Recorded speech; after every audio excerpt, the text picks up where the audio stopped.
Chemistry of the Atmosphere. An introduction made by Group 1 and 2 from BSEE 1A. Under this lesson are various subtopics that we will tackle as follows. First, the composition of the Earth's atmosphere, the Earth's early atmosphere, how oxygen increased, how carbon dioxide decreased, carbon dioxide and methane as greenhouse gases, human activities contribute to an increase in greenhouse gases in the atmosphere, climate changes, global warming, the carbon footprint and its reduction, and last but not the least, the common atmospheric pollutants and their sources.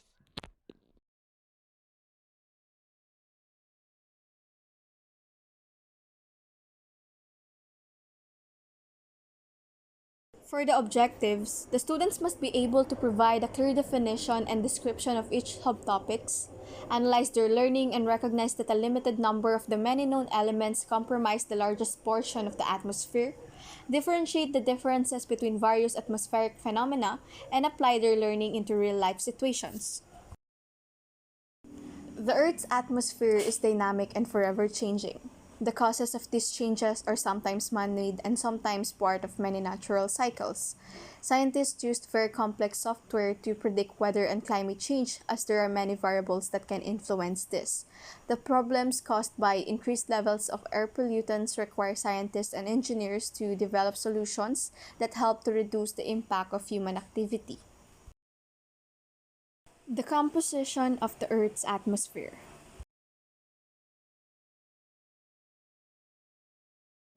The atmosphere of the planet is vastly more than just the air we breathe. Traveling from Earth's surface to space would involve traveling through 5 distinct layers, each having significantly different properties. If you look up or wander your senses, you'll then notice how the atmosphere of Earth is responsible for the clouds you see in the sky, the wind that blows through our surroundings and flutters the trees, and even the sun you feel on your face. The atmosphere is the gaseous layer that surrounds the Earth. It accompanies the planet in its rotation and translation movements, serving as a kind of protective layer between the surface and space. How is it important to know the vital nature of the first few kilometers of the atmosphere? The atmosphere plays a very important role in determining the environmental conditions of our planet, as it provides the ideal conditions for the evolutions of life and ecosystems. The composition of the atmosphere is a mixture of 3 main gases. First in the list would be the nitrogen. It is by far the most common gas, contrary to what the majority might think of, which would be the source of our life, oxygen. Discounting the water vapor, we might find our air is approximately 78% of nitrogen, while oxygen takes up to 21%, and the last 1% is mainly the inert gas, argon. You might wonder why carbon dioxide isn't there, knowing the fact that it is the air we breathe out, that plants requires for photosynthesis, and that we release when we burn fossil fuels. But in actual fact, carbon dioxide makes up only 0.0% of our atmosphere. There are also other gases in the atmosphere, principally the remaining inert gases, neon, helium, and krypton. All makes up tiny amounts of it, along with about 1 to 2 parts per million of naturally occurring methane. Other gases are generally referred to as pollutants. Despite the fact that human activity and atmospheric pollution has made some changes to the atmosphere over the last few hundred years, the actual size of those changes relative to the main gases in the atmosphere are tiny. In fact, the percentages of the common gases in our atmosphere have hardly changed at all.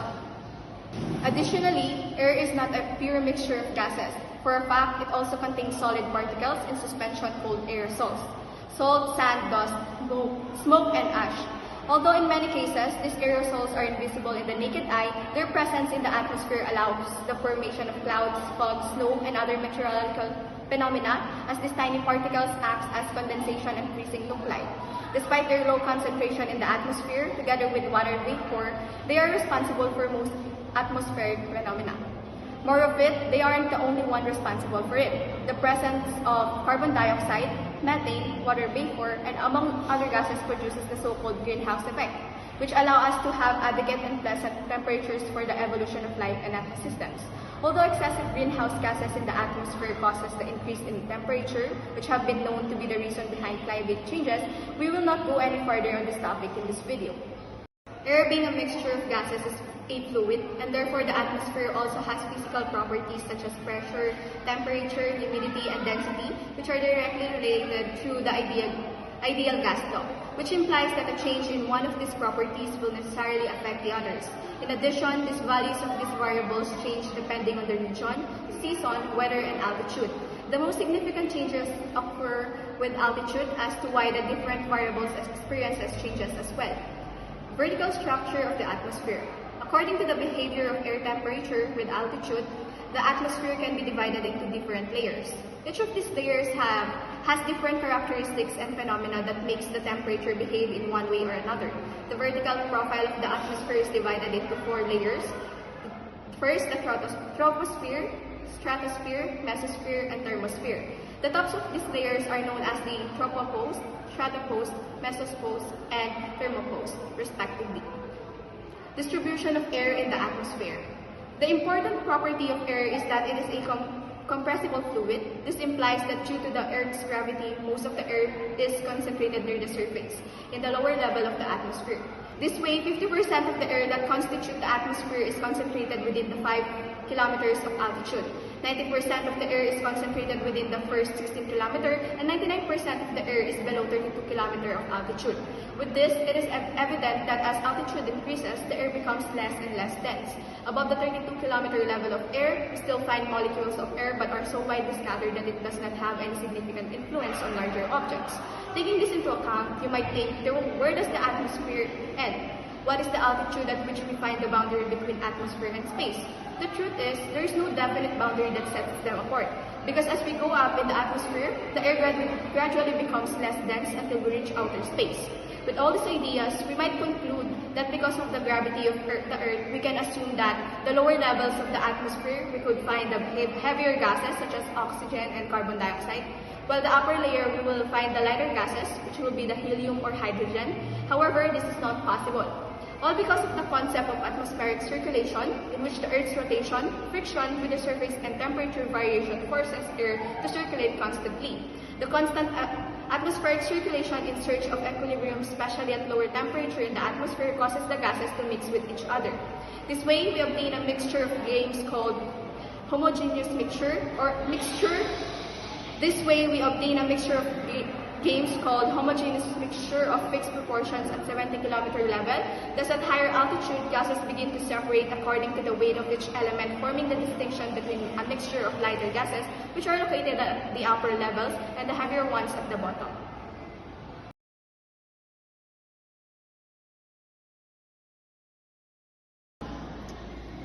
The Miller-Urey experiment demonstrated that amino acids could easily form under the condition believed to have existed on early Earth.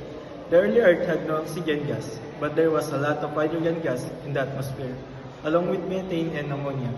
And some researchers believe that lightning or ultraviolet light from the sun could have broken apart existing chemicals into simpler molecules such as water and carbon dioxide, and recombine them back in more complex molecules. Another theory to explain the origin of life involves very hot springs near volcanoes in areas with a lot of sulfur compounds. This period, the Earth's atmosphere may have been like the atmosphere of Mars and Venus today, consisting of mainly carbon dioxide with little or no oxygen gas. How did Earth's atmosphere form? Atmosphere 1 just formed Earth.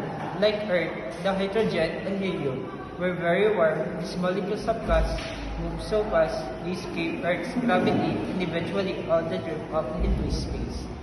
It's mainly because the Earth's originally atmosphere was probably just a hydrogen and helium, because these were the main gas and the dusty gas this around the sun from which the planets formed. The Earth and its atmosphere were the very hot molecules of hydrogen and helium move really fast, especially then one. Actually, they move so fast they eventually all escape Earth's gravity and drift up into space. Atmosphere 2. Young Earth volcanoes release gases H2O as carbon dioxide and ammonia. Carbon dioxide dissolved in seawater, simple bacteria thrive on sunlight, and CO2 byproduct is oxygen. Earth's second atmosphere came from the Earth itself. There were lots of volcanoes, many more than today, because Earth's crust was still forming the volcanoes release. Atmosphere 3. The current Earth. Plants and animals thrive in balance. Plants take in carbon dioxide and give up oxygen. Animals take in oxygen and give up CO2. Burning stock also gives up CO2. Much of the CO2 dissolved in the ocean. Eventually, a simple form of bacteria developed that could live on energy from the sun and carbon dioxide in the water, producing oxygen as a waste product. And now we have Earth's atmosphere, the one we all know and love, an atmosphere containing enough oxygen for animals, including ourselves, to evolve. So plants and some bacteria use carbon dioxide and give up oxygen, and animals use oxygen and give up carbon dioxide. How convenient! The atmosphere upon which life depends was created by life itself. Volcanoes produce nitrogen which gradually build up in the atmosphere, and there are principal properties of methane and ammonia. When the ocean formed, carbon dioxide dissolved into water and carbonates were precipitated, producing deciments, producing the amount of carbon dioxide in the atmosphere script. There are three main classic types of volcanoes: cinder cone, composite, and the shield. First, let's go in the cinder. What does really cinder is? Cinder cone or the Sconia cone is a stiff conical hill of lost pyroclastic fragments such as volcanic liquors, volcanic ash, or the scrolla that has been built around the volcanic vent. The pyroclastic fragments are formed by explosive eruption or lava fountains from the single typical cylindrical vent. Composite volcanoes. A composite volcano, also known as the stratovolcano, is a cone-shaped volcano built from several layers of lava, foam-like ash, and tephra. Due to its viscous lava, a composite volcano tends to form tall peaks rather than rounded cones. Mount Fuji in Japan and Mount Shasta in California are examples of composite volcanoes. Shield volcanoes. Most shield volcanoes are formed from fluid-based ballastic lava flows. Mauna Kea and Mauna Loa are shield volcanoes where a volcano produces low viscosity running lava and spread far from the source and forms a volcano with gentle slope. How oxygen increase? First, algae and plants produce the oxygen that is now in the atmosphere by photosynthesis, which can be represented by the equation. Algae first produced oxygen about 2.7 billion years ago, and soon after this, oxygen appeared in the atmosphere. Over the next billion years, plant evolved and the percentage of oxygen will gradually increase to a level that animals will enable to evolve. As more plants form, the level of oxygen increase. It built up so much that oxygen now makes up grade 21% of the atmosphere. This allowed more complex organisms to evolve. This how can we raise our oxygen body level quickly? By breathing fresh air, by opening our window or going outside to walk, can increase the amount of oxygen that our body brings in, which increase our overall blood oxygen level. Quitting smoking for only 2 to 3 weeks after you quit smoking, your circulation will likely improve very significantly. And this is what happens if the oxygen level increases. Oxygen toxicity is a lung damage that happens from breathing in extra too much supplemental oxygen. It's also called oxygen poisoning. It can cause coughing and trouble breathing. In severe cases, it can even cause death. What are the signs of the too much oxygen? Mild throat irritating, coughing, chest pain, etc. How carbon dioxide decrease? Carbon dioxide is a very soluble gas dissolved readily in water as the ocean forms. Carbon dioxide dissolved from the soluble carbonates compound. Its amount in the atmosphere decrease, carbonate compounds were then precipitated as sedimentary rocks and limestone. During the day or in the spring and summer, plants take up more carbon dioxide through photosynthesis that release through respiration, and so concentration of carbon dioxide in the air decrease. Then the night or during autumn and winter, plants reduce or even stop photosynthesis, releasing carbon dioxide back into the air is often called the natural carbon cycle. The amount of carbon dioxide in the earth is early atmosphere decreased because it's used by plants and algae for photosynthesis, dissolve in the ocean, and form fossil fuels.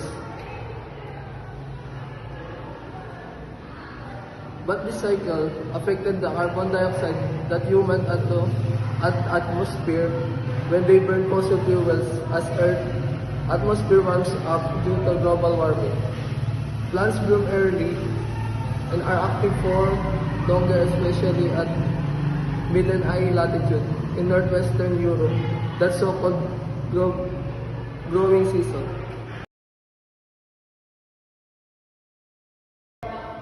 How carbon dioxide decreases. Plants as fuel and carbon catchers, crops like corn and switchgrass, which can be used as biomass energy source, can reduce carbon dioxide from the atmosphere as they grow. Carbon will be reduced from the atmosphere if the crops were burned or eat electricity in a power plant, and the carbon dioxide released during the burning process is captured and stored underground. Carbon dioxide is added to the atmosphere by human activities when hydrocarbon fuels like wood, coal, natural gas, and gas are burned. Carbon dioxide is released. During combustion or burning, carbon from fossil fuels combine with oxygen and air to form carbon dioxide and water vapor. These natural hydrocarbon fuels come from once living organisms and are made from carbon and hydrogen, which release carbon dioxide and water when they burn. Storing carbon in forests and farms. Planting new forests and making changes to forest management can help forests take more carbon dioxide out of the atmosphere. On farms, the amount of carbon stored in the soil can increase by growing cover crops, adding manure or compost fields, and reducing the amount that fields are filled. Trees reduce the amount of carbon dioxide from the atmosphere during the process of photosynthesis. So more trees means more carbon dioxide can decrease in the atmosphere. Carbon dioxide and methane as greenhouse gases. Carbon dioxide, methane, nitrous oxide, and other gases that build up in the atmosphere and provide the heat reflective layer that keeps the Earth at a habitable temperature are examples of greenhouse gases. The methane as greenhouse gases affects the amount of oxygen in the Earth that causes diseases to people and it harms the atmosphere. A methane or a carbon dioxide are strong greenhouse gases. Methane is a powerful greenhouse gas with a 100 years global warming potential, 28 to 34 times that of CO2.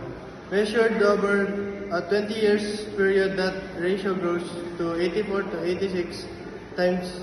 About 60% of global methane emissions are due to human activities.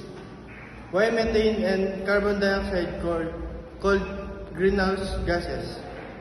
A greenhouse gas is called that because it absorbs infrared radiation from the sun in the form of heat, which is circulated in the atmosphere and eventually lost to space.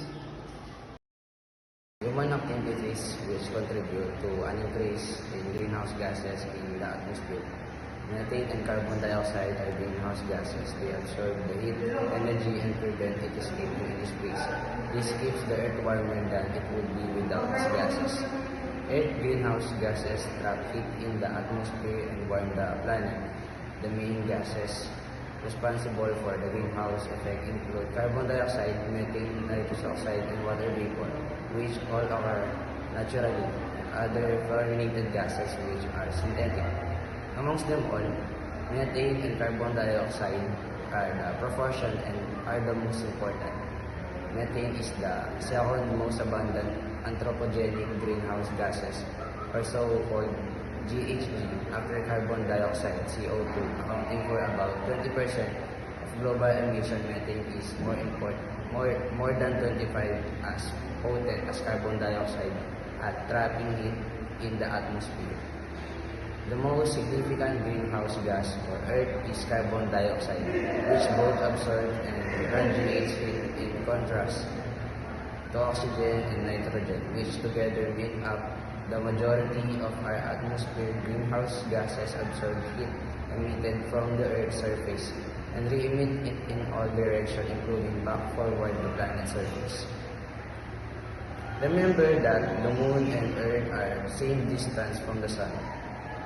The Moon has no atmosphere and has an average surface temperature of negative 18 degrees Celsius, while the Earth has an average surface temperature of 14 degrees Celsius.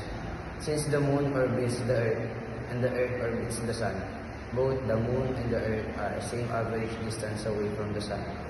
On average, the Earth and Moon are about 150 million kilometers or 93 million miles from the Sun. So you can see that greenhouse gas are not a bad thing in themselves, but too much of them in the atmosphere leads to global warming. Methane. Methane is an important trace gas in Earth's atmosphere, even though it only makes up 0.00017%, 1.7 parts per million by volume of the atmosphere. Methane traps a significant amount of it, helping the planet remain warm and habitable.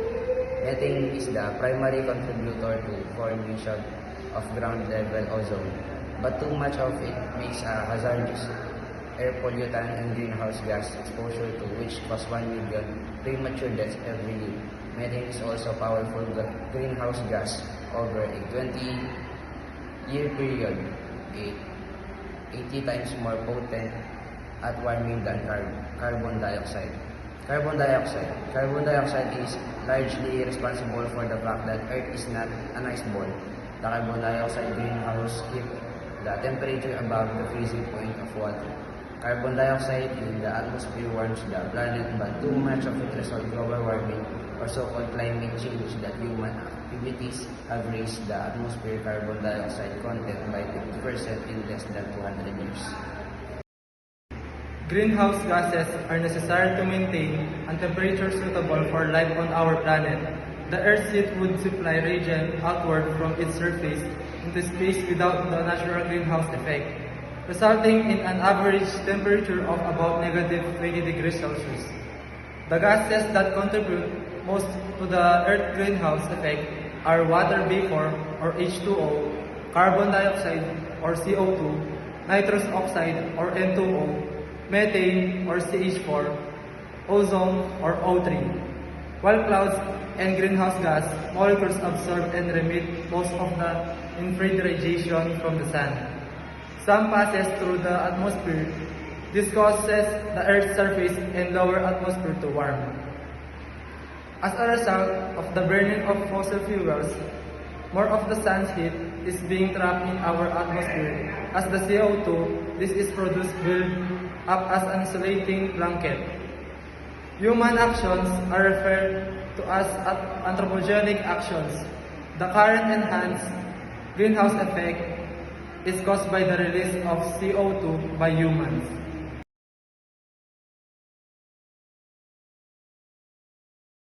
Climate change has been a present issue even to this day. The sudden shifts in intensity of temperatures causes drastic irregularities to our daily living and environment. It is due to the overproduction of CO2 and SO2 that are present when burning fossil fuels. What is climate change? It refers to the long-term shifts in temperature and weather patterns. These shifts may be natural or anthropogenic. The natural causes of climate change are natural disasters and changes in the environment, while its anthropogenic counterpart comes from harmful activities of humans such as combustion and burning of fossil fuels. Our climate is continually changing, and there is evidence for this change. For example, from fossils, which tells us that at certain times the world has been much warmer than it is now, and there was little ice on the North Pole. There is also evidence to suggest that at other times, the ice cover was much greater than it is today. There are 4 evidences that supports climate change. 1. Weather recordings. Due to the modernization of the world, thermometers are more accurate now and digital readings can be recorded remotely.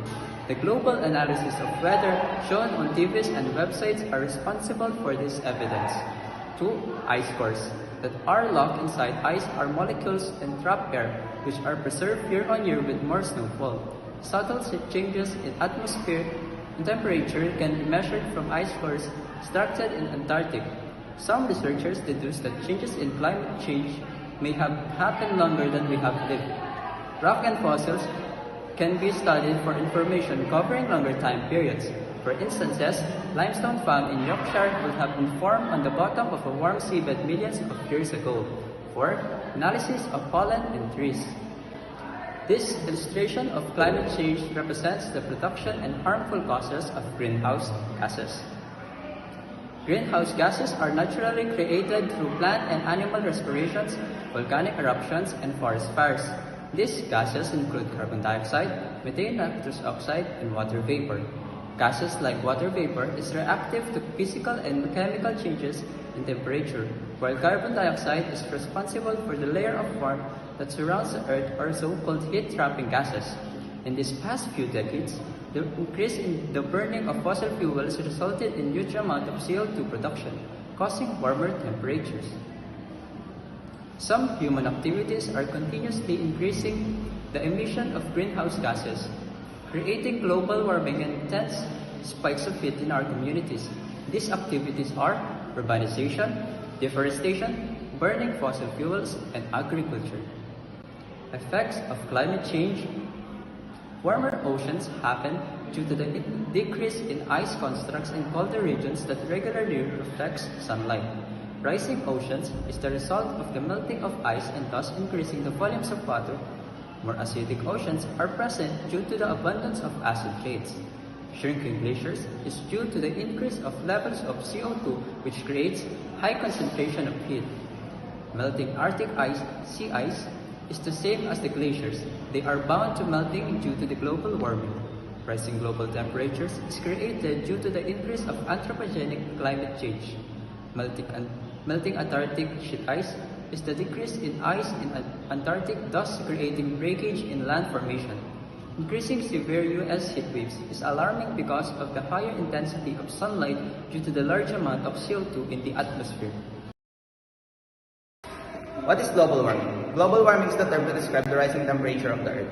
Global warming is the process of our entire planet heating up. In the last century, the Earth was warmed by an average of 1 degree Celsius, which might not sound like a significant change, but it could have a big impact to the people and to the animals around the world, in the present and also in the future. It is assumed that by the end of the first century, global warming will most likely to cause an increase in the Earth's temperature of around 2 to 5 degrees Celsius. And this change in our climate will make our weather more erratic or unpredictable, forcing many species into extinction and making our life much harder. Next is, what causes global warming? Global warming is the phenomenon where the Earth's average temperature rises due to increased amounts of greenhouse gases. But let's talk about what is greenhouse effect. Since the Industrial Revolution, humans starts burning and using large amounts of fossil fuels such as oil and gas, producing huge clouds of carbon dioxide. The gas is released into the atmosphere during this process and trapping heat from the sun and warming the Earth. There is other things that causes global warming, which is the deforestation. Deforestation is the illegal cutting of trees. As we all know, that trees absorbs huge amount of carbon dioxide in the atmosphere and releases oxygen back into it. But suddenly, many rainforests has been cut down by humans to make furniture, paper, and to clear way for the roads, oil mines, dams, and habitation. Due to the decrease of numbers of trees and forests in the world, the carbon dioxide remains in the atmosphere, adding fuel into the fire and warming the globe. What happens if global warming continues? There will be severe consequences, as a warmer climate could affect our planet in many ways. First is, there will be more rainfall. Second is, seasons will be unpredictable. Third, the sea ice will shrink, resulting in rising of sea levels. And lastly is more intense heat waves. How do we prevent the rapid increase of temperature in the Earth's atmosphere, or they call the global warming? The first thing that we need to do in our home is try to use energy-saving light bulbs. And next is try to use bicycle or walk rather than using fuel vehicles if you are just going somewhere nearby. Turn off electrical items or switches whenever you are not using it, and recycle and reduce food waste. All these things can contribute in changing the world and saving the future of our family, children, relatives, and all of the people in the world.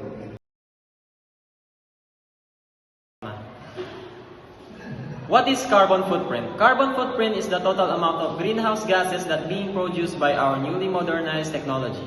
The world average is about 4 tons per person per year. The USA is about 20 tons, Europe is about 10 tons, and India at 1 tons. Within these countries, there are also a huge range for people living in the developed, affluent world. The 10 tons is made up of using cars, flying by air, heating, and electricity in the home, clothes, food, leisure activities, buildings, and public services. Let me give you a short summary of carbon footprint. It is a measure of the amount of carbon dioxide and other carbon compounds emitted due to the consumption of fossil fuels by a particular person. What are the ways to reduce carbon footprints in our country? Cut out plastics, recycle plastics, save water, recycle waste, use eco-friendly products, minimize food waste, save water, grow vegetables and herbs. What are atmospheric pollutants? Air pollution is the contamination of air due to the presence of substances in the atmosphere that are harmful to the health of humans and other living beings, or cause damage to the climate or to materials. There are many different types of air pollutants, such as gases, particulates, and biological molecules. The combustion of fuels is a major source of atmospheric pollutants. Most fuels, including coal, contain carbon and or hydrogen and may also contain some sulfur. The gases released into the atmosphere when a fuel is burned may include carbon dioxide, water vapor, carbon monoxide, sulfur dioxide, and oxides of nitrogen. Solid particles and unburned hydrocarbons may also be released that form particulates in the atmosphere. Production of the atmospheric pollutants.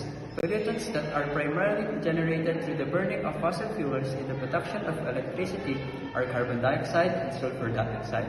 Carbon monoxide is produced through the incomplete combustion of fuels where nitrogen oxides are sourced in the combustion in road transport. However, VOCs or volatile organic compounds are produced through the vegetation and road transport. Industries that use coal and other fossil fuels are prone to producing particulate matter that is characterized as a composition of different compounds affected by combustion, while heavy metals production ranges from burning fossil fuels to road transport emissions. Agriculture is one of the productions of greenhouse gases. Some of the atmospheric pollutants such as POPs or persistent organic pollutants and ammonia are the products that are generated through farming components like manure and fertilizers. Ozone, on the other hand, is formed through the other pollutants in the presence of sunlight. It is a layer of shield that reduces UV radiation. However, it is quite harmful when grounded. Effects of the atmospheric pollutants. Each atmospheric pollutants produces different outcomes and effects that interacts with our health and our ecosystem. Carbon monoxide reduces oxygen carrying capacity of the blood. Carbon dioxide is an anthropogenic global warming producer. Nitrogen oxide is a contributor to global warming and a component of smog. Sulfur dioxide produces smog and acid rain and causes breathing problems for asthmatics. Ammonia can be created into a particular matter and over-enrich ecosystem with nitrogen. VOCs is the formation of ground-level ozone and smog. Ozone, major component of smog and causes health effects. POPs persist in the environment and pose a threat to the health of wildlife and humans. Particulate matter causes haze and lung problems if inhaled, and heavy metals have toxic health effects to humans.